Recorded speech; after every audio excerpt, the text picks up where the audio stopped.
為打風而提早開賣嘅水藍天岸啦，唔止好賣到令人跌晒眼鏡啊！咁打風之後嘅週末2日咧，更加係越戰越勇喎。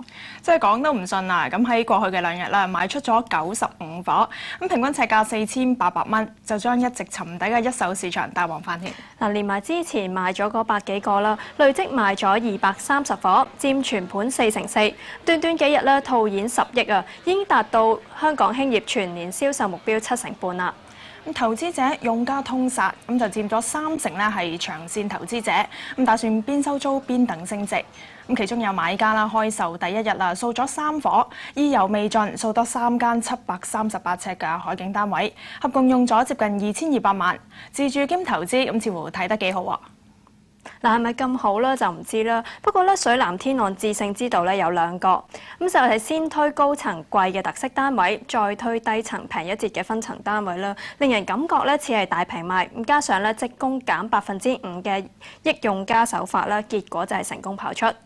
咁水藍天岸搶晒鏡，其他一手盤嘅成績咧就麻麻地啦。咁得上環迎豐1號同埋黃大仙匯豪山咧有着落啫，咁分別賣出3伙同埋1伙。咁似乎喺淡市入面啦，捉用家嘅心態嘅銷售手法咧，真係值得其他嘅發展商參考啊！嗱，其實除咗水藍天岸咧，都想提一提啊，第3季尾咧有另一個矚目新盤喎。咁就係長實嘅錦田4季名園啦，奧運1國快啦。咁呢一帶咧過去憑藉住大陸廠家啦，可以話係稱雄稱霸。不過咧喺國內勞動法之下啦，近排內地廠家就唔多掂啦，訂單接少咗，工廠執下一間，執下又一間喎。咁再加上啦，論條件，4季系列盤啊，過去有縮水嘅前科，咁又有新地御葡萄同埋日林首府啊，大敵當前，咁發展商咧亦都逼住頻頻變招。第一招咧就係玩神秘啊，唔出價單住，再檢討下售價先。咁代理就話啦，問極發展商咧都封口不提啊，即係叫佢哋預咗800至1200萬一間。咁今年咧會推一半132座，但係咧推邊類單位先咧又係唔肯講。咁第二招咧就係玩付款方法啦，咁就透過淡市招數，先住後付嘅特長成交期，去刺激投資者嘅胃口。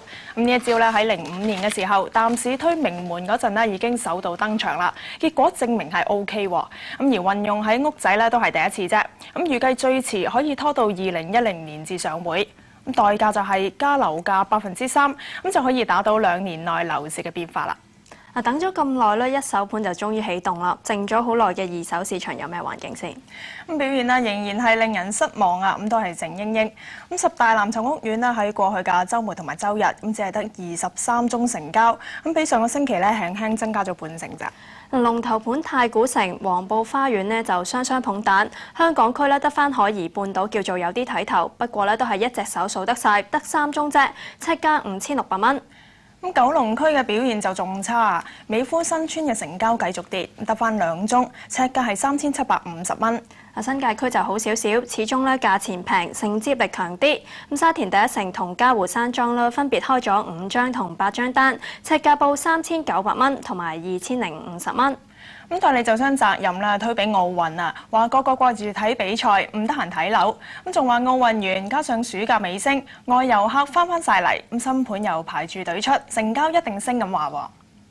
跌到落谷底咧，好正常就會反彈啦。不過8月咧接近尾聲，又睇下成績點啦。首20日咧，其實只係得3662宗二手成交嘅啫，比7月同期咧跌咗成2成3㗎。估計成個月咧只係會得返6000宗，係07年1月以嚟嘅新低喎。咁但係你就話唔使驚，6000宗咧係少咗啲，咁不過就比05年尾調整市4300幾宗嘅低位啦，高出3成半。咁比起沙士嗰陣啦，咁就更加係高1倍有多喎。雖然市弱，咁但係穩陣過之前好多。嗱，呢點就兩睇啫。嗱，比較翻07年尾嗰個高峰期，其實而家成交咧跌到一半都冇㗎。咁係谷底會反彈，定係低處未算低咧？就真係各有各講啦。